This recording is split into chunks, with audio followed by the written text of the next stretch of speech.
অবশ্যই যেটা শিল্পী হয়ে আমি শিল্পীদের কাছে প্রত্যাশা করি যে এখন তো কাজের সংকট অনেক বেশি এবং সেই সংকটগুলো যেন কাটিয়ে উঠতে পারে সবাই চেষ্টা করে এবং শুধু একটা দুইটা শিল্পীকে কেন্দ্র করে থাকলে হবে না, সবার দিকেই দেখতে হবে, সবাইকে নিয়েই একত্রিত কাজ করতে হবে। একজন শিল্পী হিসাবে চলচ্চিত্র শিল্পী সমিতি তাদের কাছে কোন জিনিসটা প্রত্যাশা বেশি, আপনারা কি চান কোন কাজটা এগিয়ে যাচ্ছে?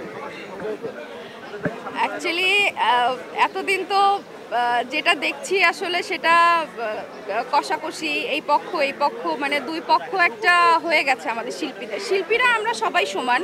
আমি মনে করি যে আজকে একজন হারবে একজন জিতবে, যেই হারুক আর যেই জিতুক না কেন সবাই কিন্তু আমরা শিল্পী।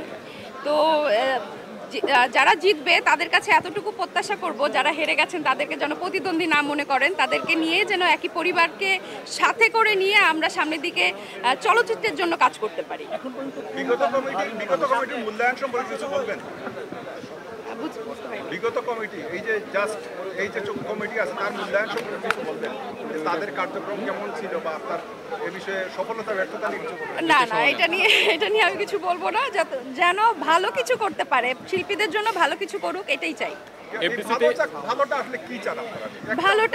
ভালোটা অ্যাকচুয়ালি সিনেমার সংখ্যা বাড়ানো এবং হলগুলো যেন আরও যত্নশীল হয়ে আরও হলের সংখ্যা বাড়ানো, শিল্পীরা একত্রিত হয়ে যেমন সরকারের কাছে আবেদন করা, এটা আমাদের সকল শিল্পীদেরই কাজ। তো যারা এই কেন্দ্র থেকে জিতবে তারা সবাই যেন আমরা এই হল সংখ্যা বাড়ানো এবং সিনেমা বাড়ানোর জন্য আরও বেশি পদক্ষেপ গ্রহণ করতে পারি। এফডিসিতে এর আগে এত সিকিউরিটি নিয়ে কখনো প্রবেশ করেছেন?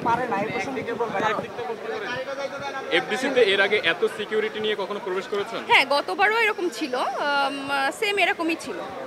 গত বছর এরকম ছিল না, এবার একটু বেশি মনে হচ্ছে এবং এটা নিয়ে কিন্তু অন্যান্য শিল্পীরা একটু ক্ষোভ প্রকাশও করেছে। না, আমার কাছে তেমন মনে হয়নি। গতবার আমি যেরকম সিকিউরিটি পেয়েছি একদম গেট থেকে শুরু করে একদম কেন্দ্রে ঢোকা পর্যন্ত আমি সেম এটাই দেখছি, এটার বাইরে এক্সট্রা সিকিউরিটি আমার কাছে মনে হচ্ছে না।